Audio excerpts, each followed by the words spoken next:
Welcome back to the Blitz. Everything all right? The microphone's going on. It's just been one of those nights, man. You're always running. We've been on two wheels all night long in a four-wheel vehicle. All right, let's start with some more conference play. The Eastern Carolina 3A, 4A Conference. High-scoring D.H. Conley traveled to Eastern Wayne to take on the 3-1 Warriors, and we thought this might be a good one. And D.H. Conley, you know, Holt Nailers, big game today, but a lot of ground game too, taking such a big lead early. Mitchell Holfler runs through traffic for the score, but the big story in the first half, 20 first half penalties for the Warriors. And Conley, they took advantage up 28-7 at halftime. Well, Brock Lesher, the freshman, up the gut, and he goes untouched. Nate Connor, he's pretty pumped. The Blitz! His team is about to go 5-1. Conley wins 55-19. Thanks for the shout-out, Coach. CB Aycock and New Bern, happy to get into league play. See both the Falcons and Bears with 1-4 records, so something had to be better for one of these teams. And who would it be? Well, it wasn't the Falcons. New Bern, their defense just swarming CB Aycock. They were held to a really low amount of total offense, and the Bears, well, they put a bunch up. Sorry we got there so late, but we didn't expect New Bern to score so many points so early. Get a load of this final score. Kalen Lancaster and company get the 56-0 victory over CB Aycock, and we'll see if that jump starts New Bern's season. Now we have South Central Rose coming up. Those highlights just coming in. We're going to get to those in just a little bit. But Washington and West Craven, they joined the 2A Eastern Carolina Conference this year. The Eagles travel to Wheat Swamp to take on a North Lenore team on a 3-game winning streak. And check out the deer stand. They have a deer stand in Wheat Swamp to do their filming from. And they like this film. Well, maybe they wouldn't. West Craven people would like this film. Watch John Quiz Green. Watch this. Get out of my way!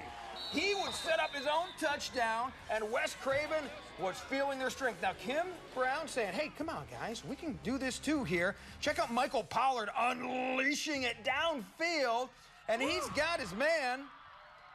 That's Devontae Gardner, and the Hawk Crazies were excited, but, oh, what a night for Will Weatherington. He was almost perfect throwing the football, and he finds, check out the moves by Tyshawn Robertson. Actually, that's not Tyshawn Robertson, that's West Craven, as they get the win by the final of 40-6. So what a rebound for West Craven after getting shut out last week. Washington visited Green Central in Snow Hill, and the Pam Pack, they were in this one until the third quarter. Then they got down, but trying to come back, down 22-8.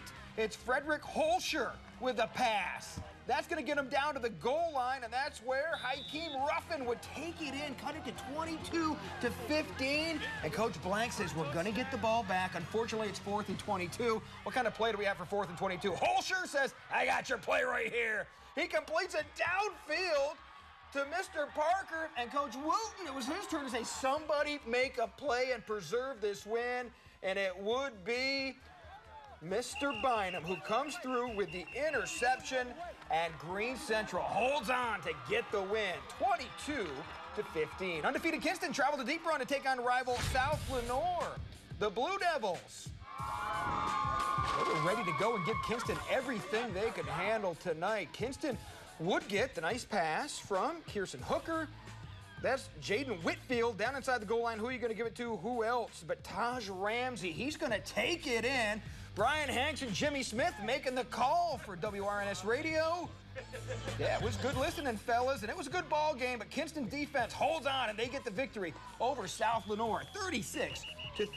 6-0 now for Kinston, right? That they are. The new 1A, 2A Coastal 8 Conference. A hodgepodge of teams from Onslow, Carteret, and Pender counties, including Croatan and Southwest Onslow. They met at the Corral tonight. These two teams have known each other through the years, and they know it's always a slobber knocker type of game, and it was again tonight. Here come the Stallions. They were rolling, rolling, rolling. They've been waiting for conference play. Can't stop those orange guys from rolling. Oh my. Here they go, scoring a lot of one-yard touchdowns tonight for the Pumpkinheads, and they get the win over Croatan by the final of 47-0. Dixon made the long trip to Beaufort to take on East Carteret.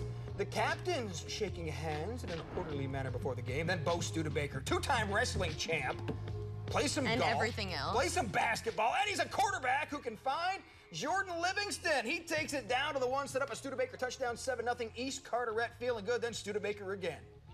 You know, Studebakers used to be a really cool car. Well, watch him drive it into the end zone, and East Carteret gets the win over Dixon, 54-14.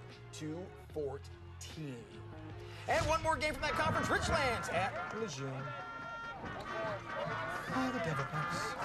Hey, how about the Wildcats? Let's talk about the Wildcats and Mr. Westlake and company running that single wing, and they're going to get the win over Lejeune. Shut them out 52-0, but Richlands gets another victory under their belt this season. One other Coastal late score for you. It was Pender falling to the rival Trask 14-6. And how about one more game for you? Rose and South Central, we promised the highlights, and here they are. Straight from Greenville with the Star-Spangled Banner decals for Rose. The Rampants, fresh off their first win of the year, they're going to get it down inside the 20-yard line, and then they're going to score. But it would be South Central getting all the points after that.